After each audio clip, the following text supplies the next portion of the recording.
Hey you guys, it's Bri. Tonight we're here with an update on the Happy Caravan. They are a very large family vlogging channel that I covered a while ago, and recently they got what they so desperately wanted, and that was a TV show.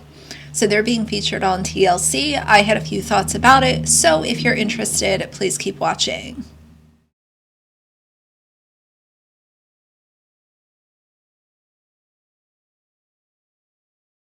All right, you guys. So Mark and Amber are the parents of this family vlogging channel, the Happy Caravan.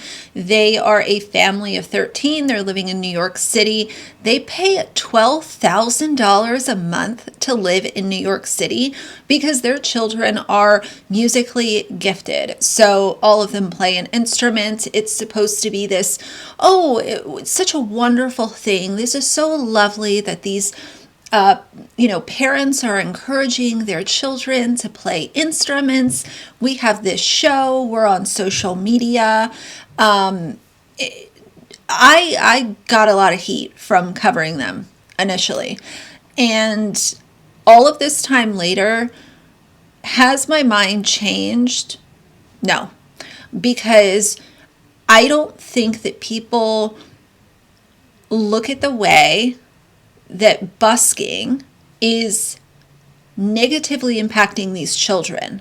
I don't think that it's encouraging them to flourish and, do all the good things. Like, these kids should not have to be busking to collect money to give to their parents so the parents can pay the rent on this $12,000 house and other bills, utilities, groceries, etc. I don't think that your kids should have to be going out and doing this and handing you the majority of the money and you're using it to pay the bills. Like, you're the parents, you decided to have all of these children, and if you decide to reproduce at a rapid rate, I don't think you should be asking your children for money. I think it's wrong. I think it's not wholesome. It's not positive. But I want to share this video that Amber put out a few days ago where she's talking about the show. So let's watch this and then we'll move on. Hey guys, this is Amber. I'm a mom of 11 kids and we live in New York City, and there's going to be a TLC show about our family called Big Family, Big City. It's airing on February 25th at 9 Central. And as far as California goes, in my last video I said it might be 7. I've heard conflicting reports. It might be 7, it might be 10, so definitely, particularly if you're on the West Coast, check your local listing. We actually got cable. We've never had cable our entire marriage, so we got it so we can watch the show. I've seen some of the clips circulating around social and I'm like, TLC definitely knows how to spill the tea. And I got Batman popsicle. Yes, you did. Now, when I first discovered Amber, she said that she wanted a show. They wanted to get on with an agency and, be well known. And they are well known now. And I think it's for a lot of us, it's for the wrong reasons. I look at them and I don't think of, these are two parents creating an environment where their children can be nurtured and grow into adults. I see two parents that had way too many children now relying on those children to pay an insane amount, to help them pay an insane amount in rent every month. I firmly disagree with, obviously, as I have since the beginning of my channel, I firmly disagree with utilizing your children in this capacity. I don't think that they should be plastered on social media. I don't think that you should have to put your kids in your content to get views. I think that it's weird. And if you're choosing to do that because you know that people are interested in your children, then I think that you should do some reflecting on that. I don't think that that's a brag-worthy parental position. I don't think that it's something that, should be applauded or respected even. Guys, this is the story of why we pay $12,300 in rent every month in New York City. We have 11 children that are very talented in music. And we lived in San Diego, and the kids quickly outgrew San Diego as far as musical opportunities. So we sold our house. Back then, our mortgage in San Diego was only $1,500. We sold our house so we could move to San Francisco, where there were more opportunities and there was a music conservatory.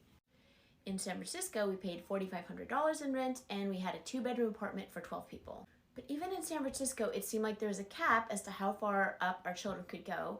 And especially my daughter Pearl, her professors were like, oh, you need to find greener pastures. And so I kind of saw the writing on the wall. I was like, well, if they're saying this to Pearl now, I imagine the same thing's going to happen with my other kids when they grow older. So in 2022, 7 of our kids auditioned for Juilliard, and 2 of them also auditioned for Manhattan School of Music. 4 of our kids got accepted to Juilliard, and 1 got accepted to Manhattan School of Music. And so we were like, oh, we need to move. Before we moved, I saw that both Juilliard and Manhattan School of Music require that you live on campus if you're a first-time student. That's not really a snobbery thing. It's more like, hey, we want you involved in the school. They did have a few exceptions, though, and one of them was if you lived with your immediate family locally.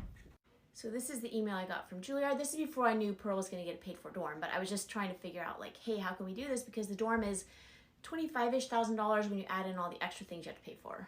And this is the email I got from Manhattan School of Music. They're like, well, you have to live within an hour and you have to like commit to being part of our community, which makes sense. But the Juilliard email didn't really give a specific distance. They're just like local. And I didn't know what local meant. I was honestly afraid to look for anything outside of the Upper West Side because really the Upper West Side is where Juilliard is. But we looked on Zillow and we found a place. It was like 3 bedrooms. It was like $6,000. But we tried to like see if we could get an application. They didn't even send us an application. Then we found this place. It was $9,800. 5 bedrooms, 5 baths, and it had a backyard, but it was in Harlem, and I was like, oh no, is that too far? And to be honest, $9,800 was way too much, but we were kind of negotiating with a media company that was maybe gonna do a show about our family, and so I was like, well, maybe that'll work out, and we had some savings, so we're like, let's go for it. So we applied for the place, and the landlord was super cool. He had a big family, so he understood the struggles of a big family, and he was willing to rent to us, and I'm so grateful for that. But the show that we were originally negotiating for didn't work out. There was kind of like a streaming service type thing, and the streaming services were doing poorly at the time. So then we were like, okay, what do we do now?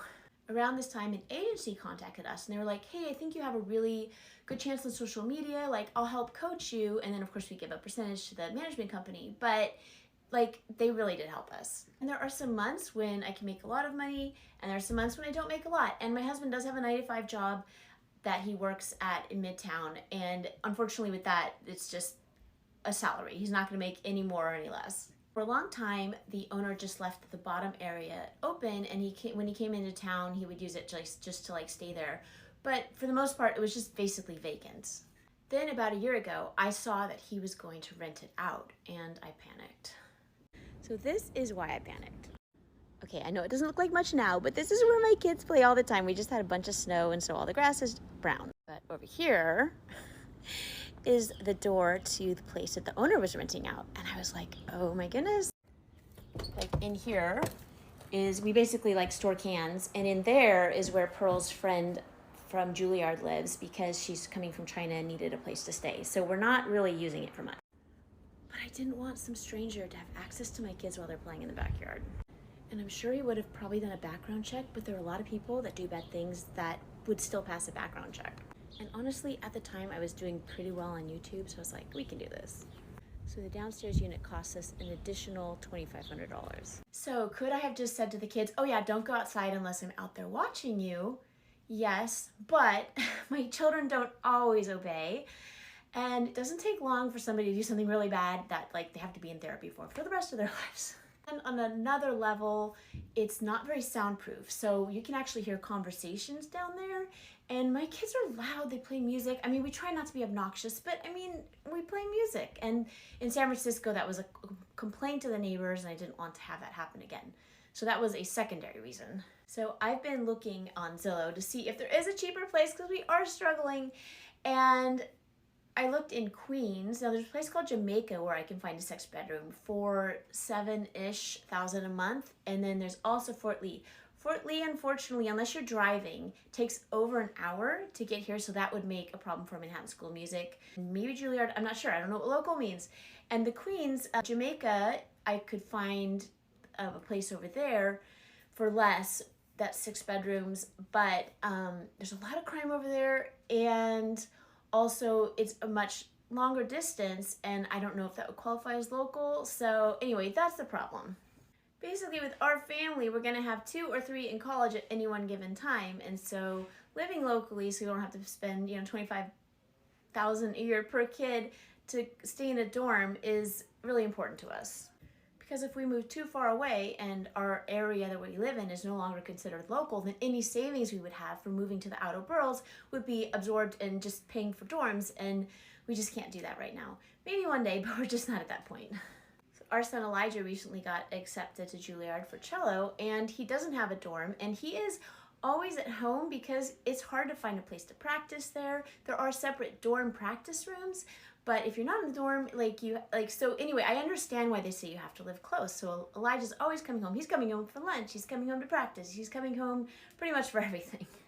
So was it crazy to leave San Diego so that the kids could up their musical ability?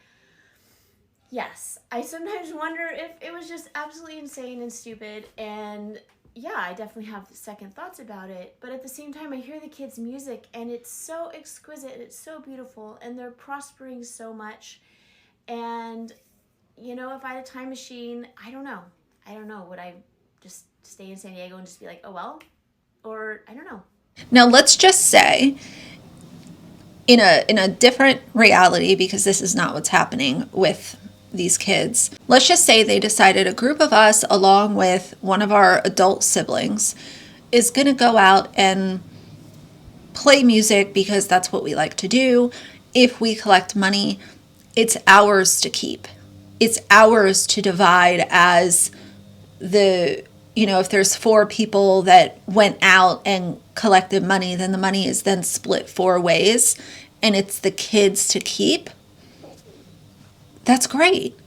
But the fact that they have to give a large percentage of it to the parents so the parents can pay for rent and groceries and living expenses is wrong. And I'm never going to change my mind about that.